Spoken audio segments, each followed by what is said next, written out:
Let's take a look at the back first of all. Look at the front. Oh wow, that looks really different, right?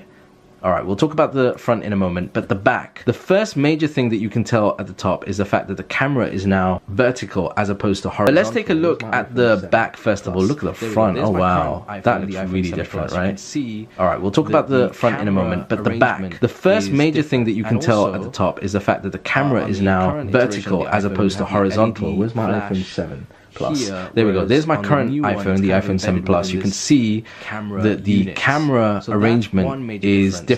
And also, on the current iteration of the iPhone, you have the LED flash here, whereas on the new one, it's kind of embedded within this camera unit. So that's one major difference. The second thing is the actual kind of look and material of this.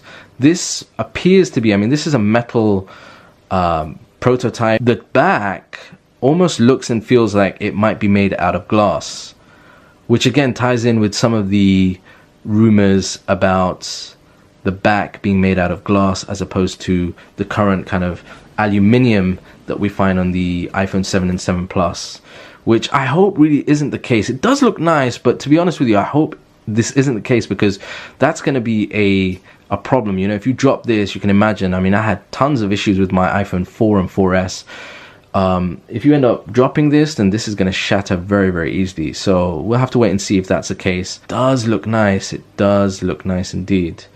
Now, another thing to notice, which I've just noticed now, is the edge on this particular model is actually some kind of metal or chrome look, which I don't know. It looks a bit tacky, if I'm being honest.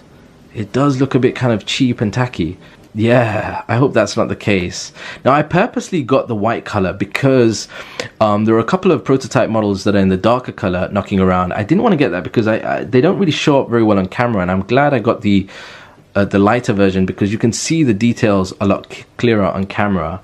All right, well, another thing about the back, we have no fingerprint sensor on the back. Now, some of the earlier prototypes, again, the ones that are knocking around online, and some YouTubers have focused on that, have a fingerprint scanner on the back. This one doesn't. So we're gonna have to see how Apple are gonna deal with the fingerprint scanner situation. On the side, we've got the volume rocker, we've got the vibrate switch button here, which obviously, because this is not a working unit, doesn't do anything. On the other side over here, we've got a power button. Now, that power button actually looks longer than the current iPhone version. Let me just show you the current iPhone 7 and 7 Plus. That's the power button there. That is definitely a longer version, which is actually easier to kind of hit. Nothing on the top.